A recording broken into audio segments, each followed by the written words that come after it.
Okay, so today, guys, I'm going to be ranking the 14 orange generals in World Conqueror 4.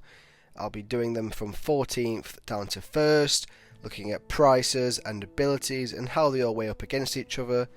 A disclaimer is that this is all just my opinion, so don't get annoyed at me for it.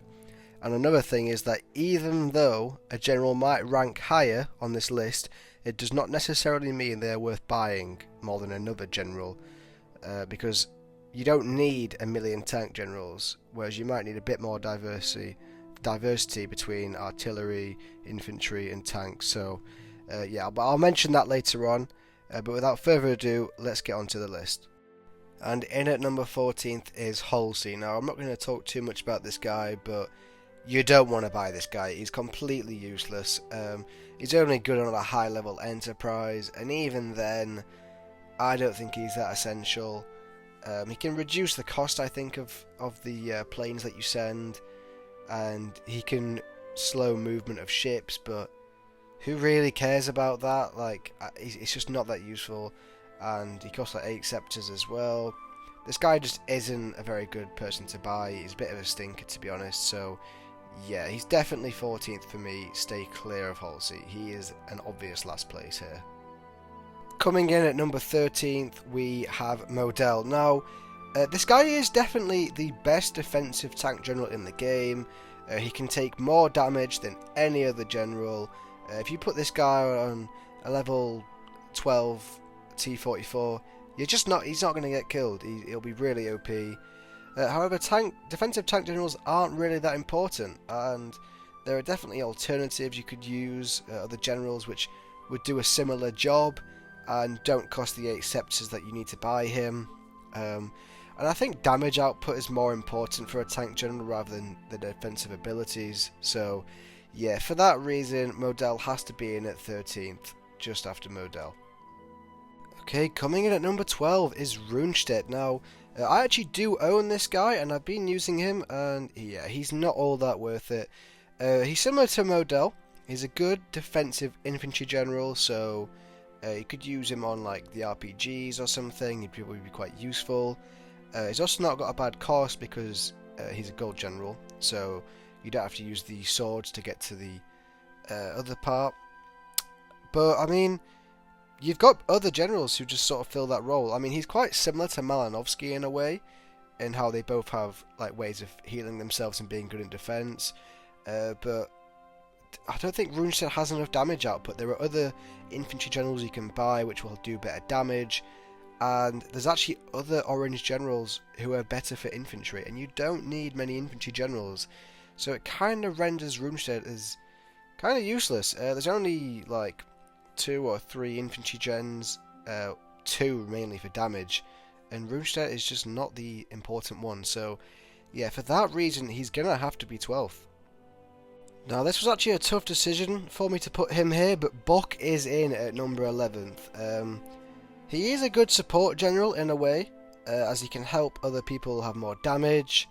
And another good pro thing is, although we are ranking orange gens, if you just promote this guy to his gold version, he's actually a good tank general, so I would actually recommend you just promote him once rather than to the orange stage, because he's actually just effective anyways. The problem is he doesn't like compare very well to other tank generals. A lot of other generals are better. I would say Rommel is better, and Rommel's quite outdated anyways, so yeah, Bock is quite far behind. He's also a really expensive general because he is bronze, so it costs around 8 scepters and 24 swords or batons. I actually don't know the names. I probably should have checked for this. But yeah, he just isn't very effective as a general because there's just way better options. Kind of similar to the way that Rundstedt was. So yeah, for that reason, Bock is in at 11th.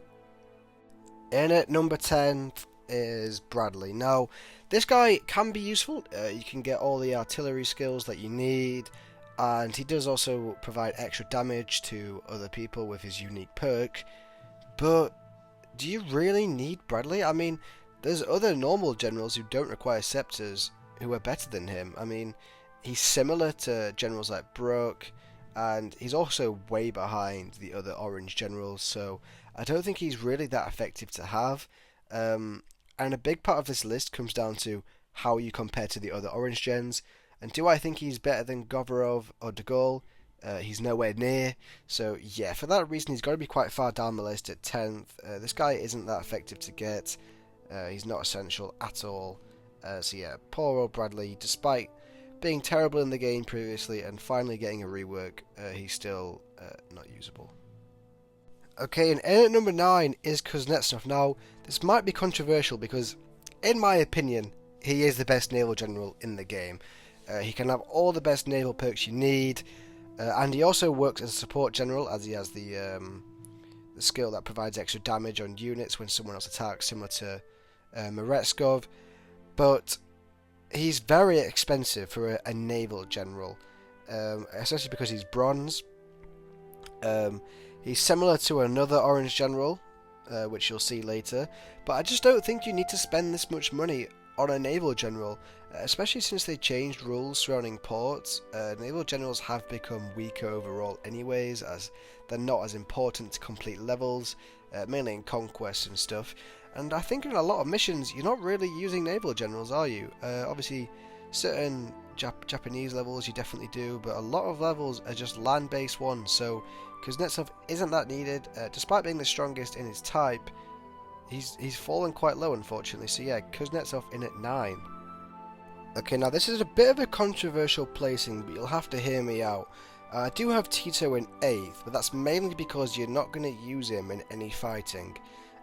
But he is definitely the best eco gen, and this is actually one that, despite being lower on the list, I would advise you buy Tito. I would probably go for Tito when you've got the other essential orange gens, but when you get this guy, he just helps you out so much in levels because the econ he provides is crazy, and he'll only take up one of your general slots and provide a very, very big economy. A big issue with him though is that he is bronze.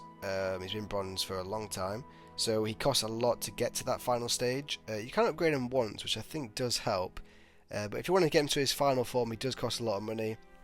But although he's sitting a sort of mid-range 8th, he is worth buying, and I would look at him later down the line for your orange gens. Okay, in at number 7 is Nimitz. Now this guy does have a lot of benefits. He's always going to have a crit attack. He buffs nukes, which is apparently, according to Discord, the only free-to-play general that can do that. I had to go and do a bit of research on this guy because I wasn't sure what to actually say about him. I wasn't sure where to put him, to be honest. Obviously he's a hybrid, so yeah, you can use him on both, which can be useful. But I'd say obviously his biggest issue is that he is a naval general. Naval generals are not that required to be at most levels, similar to Kuznetsov really, so for that reason he's at 7th. He is a good gen, but I really wouldn't go for him. He is a gold gen though, so you can get him quite quickly, but yeah, I'm not too sure if he's worth going for, just because of the position that he, the place that he fills. So yeah, maybe down the line he'll become more useful, but at the moment he's really not essential. So yeah, number 7 for Nimitz. Okay, just missing out on the top 5 is Govorov. Now this is probably a really controversial one. I think a lot of people have probably clicked off the video at this point. But don't get me wrong, Govorov is one of the best artillery generals. He's amazing at counter-attacks, obviously, that's sort of his main thing. And yeah, he is very useful for that. The problem is, counter-attacking isn't that important. I sort of just want to use my gens to attack on that go and do the damage. And he does do big damage, but if he's more essential for counter-attacking, it's kind of weird. He's also just behind the other artillery general, in my opinion. So it's kind of, I don't know, he's not going to be as good as him. So yeah, for that reason, he's just outside the top 5. It was really hard for me to place this guy, as there's other gens who are very close to being below him. But yeah, for Govorov, he's in at number 6. A good gen, potentially get, but he's just missing out on my top 5. Okay, we're into the top 5, and I'm already a hypocrite. Now, I've got Auchinleck at number 5. I know I've been talking about how you need generals who do damage, and how support generals aren't that important, but I just think this guy's insane. He is expensive, but I just think the way that this guy can room at anyone he wants, Absolutely destroys forts. Just makes him ridiculous in both events, campaign levels. He's just a meta for anything, and I think because of that reason, I just think he's really good. Now, although he does all these things, you do need someone to partner with him, so you need to put all your other generals with him. He is expensive as he's bronze, but I just think he's amazing. Like, I know it's kind of glazed to just talk about a support general this much, but when I've used him in missions, it's just crazy. And he kind of boosts all your other generals so much more because they can suddenly take down these really, really strong generals because of his abilities. It's kind of crazy to put him in the top 5 when his damage output by himself is so poor, but I just think his support being so strong means he has to be in the top 5.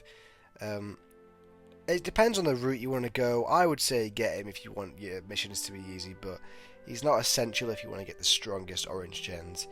So yeah, it's really hard to pick, but yeah, that's Auchinleck for me. And at number 4 we have Vasilevsky. Now he is the best free-to-play infantry general, and he's got amazing survivability. The fact that he has extra range means he's harder to kill, and he can heal himself when attacking, so he's just really difficult to fight. You do need a high level of elite force to have like the best version of Vasilevsky, and obviously he's kind of like a support, so you do need allies around him to help. But I feel like that's kind of standard for infantry generals, as because they can't attack again, you usually do have another unit with them, so I think that's quite standard. But yeah, this guy is very good. I would actually recommend buying this guy for an infantry general when you can. The double up of him and Maladovsky is insane, and obviously Merezkov, so yeah, I would recommend buying this guy even though he's at number 4. He's a very, very strong general, one of the new ones as well. I don't actually have my hands on him just yet, but in a month's time I'm sure I will invest in some scepters to get him. So yeah, Vasilevsky, very good general, number 4. Okay, coming in at number 3, now this was actually a really hard choice to put him here, but it's Patton.